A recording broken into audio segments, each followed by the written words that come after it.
माता पार्वती ने महादेव के लिए महादेव भक्तों से क्यों मांगी रोटी, आइए जानते हैं। इस कथा में एक गांव में एक बूढ़ा व्यक्ति रहता था। वह जंगल से फूल और बेलपत्र लाकर मंदिर के पास बैठकर बेचता था। उसी से उसके घर का गुजारा चलता था। उसका घर बहुत गरीब था। जिस दिन फूल और बेलपत्र बिक जाते उस दिन उसके घर में खाना बनता था, और जिस दिन नहीं बिकते उस दिन पूरा परिवार भूखा सो जाता था। उस बूढ़े की एक दयालु बेटी थी। एक दिन उसने अपने पिता के लिए 4 रोटियां उनके गमछे में बांध दी। तभी उसकी माँ ने पूछा, बेटा तुमने अपने पिता को 4 रोटियां क्यों दे दी? अब हम लोग क्या खाएंगे? बेटी बोली, माँ पिताजी बहुत दूर जंगल तक जाते हैं और सारा दिन मेहनत करते हैं, इसलिए मैंने अपना हिस्सा भी उन्हें दे दिया। आप चिंता मत करो, मैं भूखी रहकर पिताजी का इंतजार कर लूंगी। बेटी की बात सुनकर बूढ़े की आंखों में आंसू आ गए। उसने अपनी बेटी के सिर पर हाथ रखकर कहा, बेटा तुम इतनी धूप में मेरा इंतजार मत करना, मैं शाम तक घर आ जाऊंगा, तुम घर में माँ के साथ रहना। इतना कहकर बूढ़ा जंगल के रास्ते मंदिर की ओर चला गया। वह मंदिर के पास बैठकर फूल और बेलपत्र बेचने लगा, लेकिन उस दिन कोई भी उसके फूल और बेलपत्र खरीदने नहीं आया। सुबह से शाम हो गई, फिर भी कुछ नहीं बिका। थका हुआ बूढ़ा जंगल के किनारे बैठकर अपनी रोटियां निकालने ही वाला था कि उसी समय भगवान शिव और माता पार्वती वहां बैठे बातें कर रहे थे।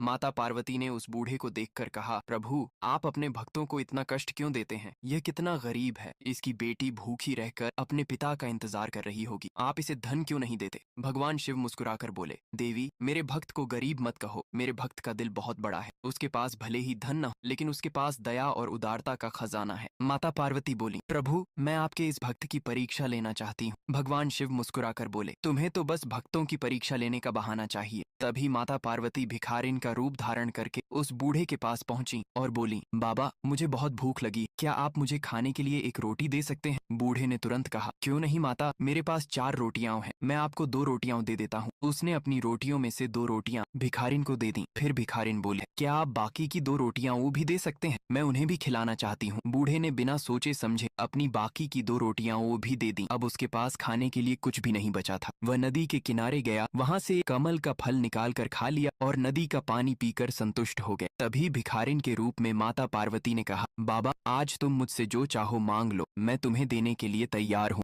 बूढ़ा मुस्कुराकर बोला, तुम मुझे क्या दोगी? तुम तो खुद भिखारिन हो, तुम जल्दी जाओ और अपने पति को रोटी खिलाओ। ये सुनकर माता पार्वती की आंखें नम हो गई। तभी भगवान शिव वहां प्रकट हुए और हंसते हुए बोले, देखा देवी, मैंने कहा था ना कि मेरा भक्त दिल का बहुत बड़ा है, आज तुम्हारी परीक्षा ही हार गई। माता पार्वती ने भगवान शिव के चरणों में प्रणाम किया और बोली, प्रभु मुझे क्षमा करें, अब मैं आपके भक्तों की परीक्षा नहीं लूंगी। उधर शाम को बूढ़ा घर लौट आया। उसकी बेटी ने पूछा, पिताजी क्या आज फूल और बेलपत्र बिक गए? बूढ़े ने सिर झुकाकर कहा, हाँ बेटा, आज मंदिर में भीड़ कम थी। बेटी जब फूल और बेलपत्र की थैली खोलने लगी तो उसने देखा कि उसमें बहुत सारे सोने के सिक्के। माता पार्वती बोलती है, जो कोई इस कथा को देख रहे हैं उसने लाइक और सब्सक्राइब नहीं किया है।